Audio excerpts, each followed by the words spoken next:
کا جو ہے عقلی ہونا، یعنی کہ خوبی اور نقص کو عقل پر پرکھنا کہ کیا خوبی ہے اور کیا نقص ہے، کیا کمی جس کو کہہ لیں، آپ نقص چھوڑیں کمی کہہ لیں. اگر مجھ میں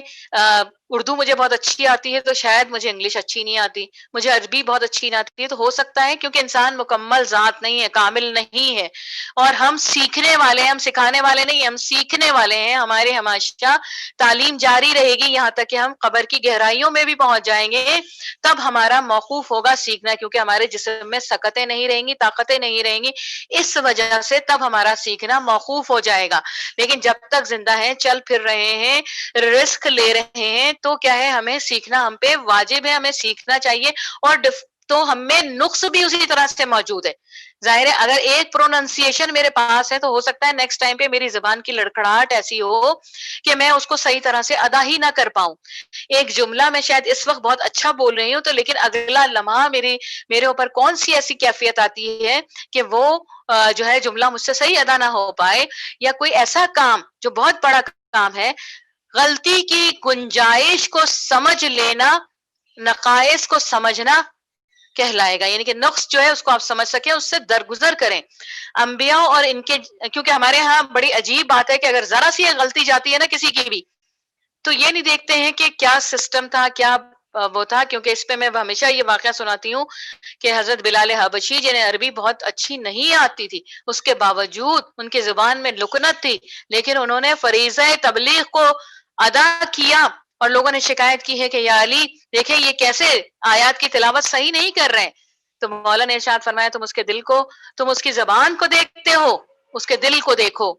تو اس کا مطلب پروردگار عالم نیتوں کو دیکھتا ہے. اور لوگ جو ہے ہم سب کیا ہے، لوگوں کی برائیوں کو تلاش کرتے ہیں، اور اس کے اس زخم کو تلاش کرتے ہیں جس پہ بار بار جو ہے وہ مکھی آ کے بیٹھتی ہے اور اسے اور تکلیف دیتی ہے. تو ہمیں اس زخم کو بھرنا چاہیے. تو پھر ہم آگے چلتے ہیں، بس اب نماز کا ٹائم نزدیک ہے. میں تمام کروں گی، اور انشاءاللہ اگلے پروگرام میں ہم اس کو تھوڑا آگے لے کے چلیں گے. اور بہت خوبصورت اور جو فضائل کی آیات ہیں وہ یقینی طور پہ ہمیں محبت محمد و آل محمد اور ولایت میں اس قدر ہمارے درجے کو بلند کر دے گا کہ ہم سب جو ہیں شاید مولا کے سامنے کھڑے ہونے کے قابل ہو سکیں. تو اس میں جو ہے فرما رہے ہیں پروردگار عالم کہ انبیاء اور ان کے جانشینوں کا اللہ تعالیٰ کی طرف سے مقرر ہونا اور ان کا اللہ تعالیٰ کی طرف سے تعلیم یافتہ ہونا، یعنی کہ نبی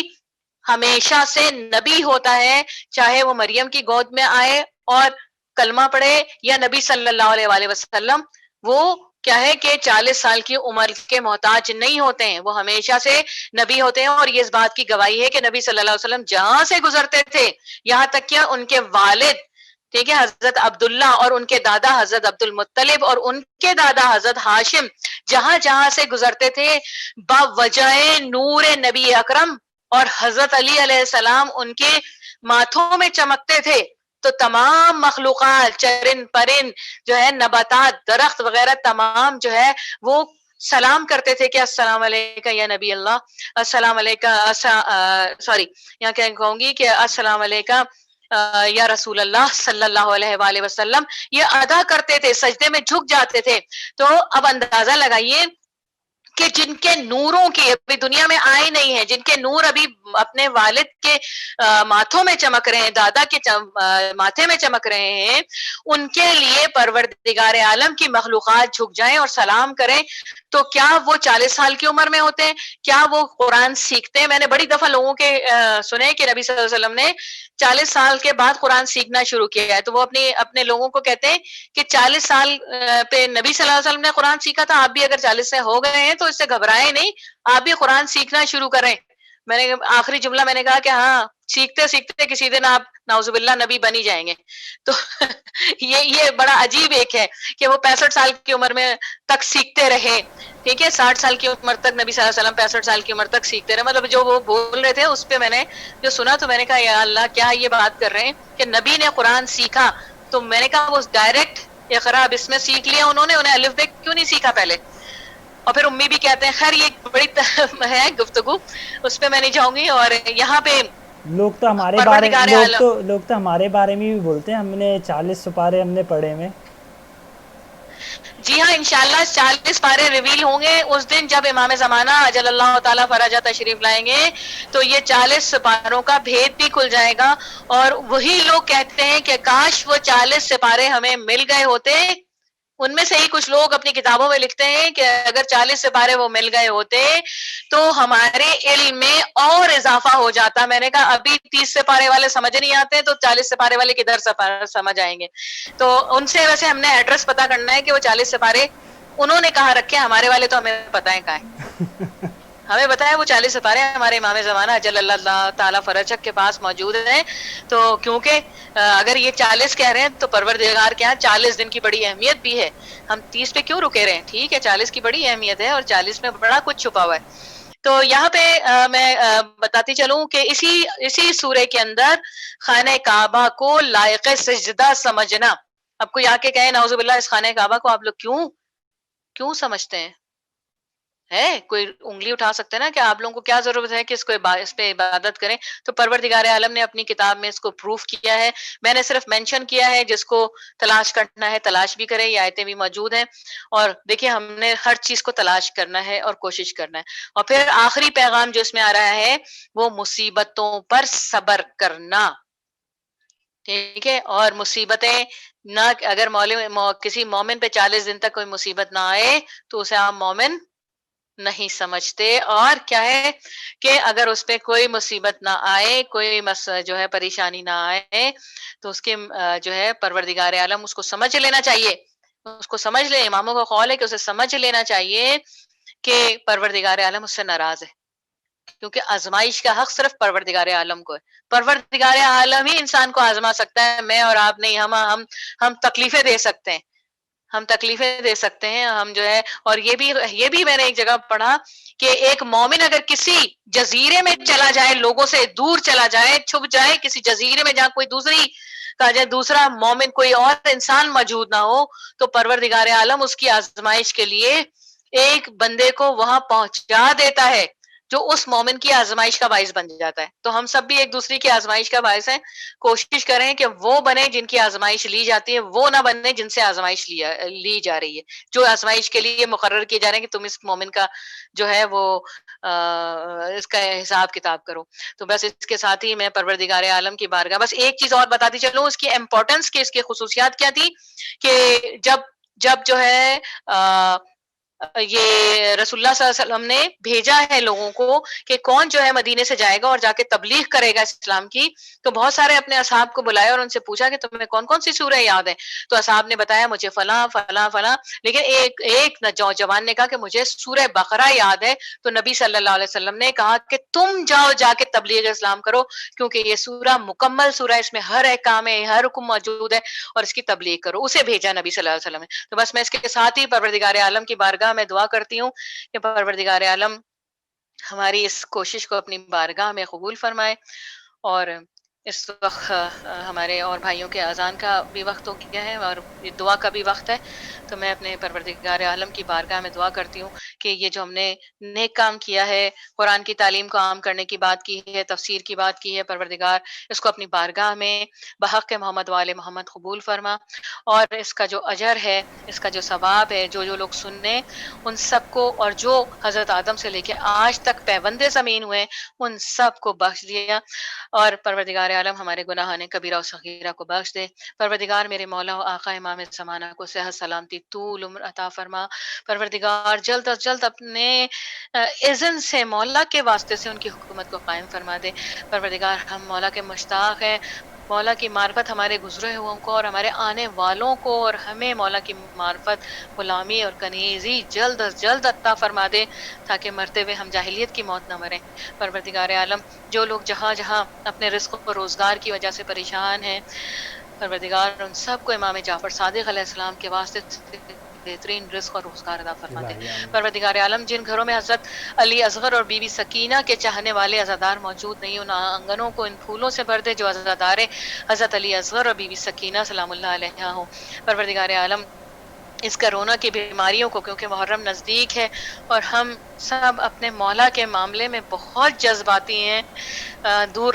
رہ نہیں سکتے، علم کو چھوئے بغیر نہیں رہ سکتے، تابوت کو بوسہ دیے بغیر نہیں رہ سکتے، مجلسوں میں جائے بغیر ہم یہ زندگی گزارنا ہی ایک المناک زندگی لگتی ہے، ایک تکلیف دہ زندگی لگتی ہے۔ پروردگار اس کرونا کی بیماری کو بحق امام زین العابدین علیہ السلام جن جن لوگوں کو ہوئی ہے ان سب کو صحت کاملہ اور عاجلہ عطا فرما دے، الہی اور آمین۔ اس کو اس محرم میں بالکل ختم فرما دے، تاکہ عزاداری امام حسین جو محدود ہو رہی ہے، گھروں تک محدود کی ہو رہی ہیں، ان کو پروردگار اسی طرح سے زور و شور سے، کیونکہ ہم پڑھنے والے بھی اس کی وجہ سے پریشان ہیں کہ پڑھنے جائیں یا نہ جائیں، پروردگار ہماری نوکریوں کو اپنی بارگاہ میں امام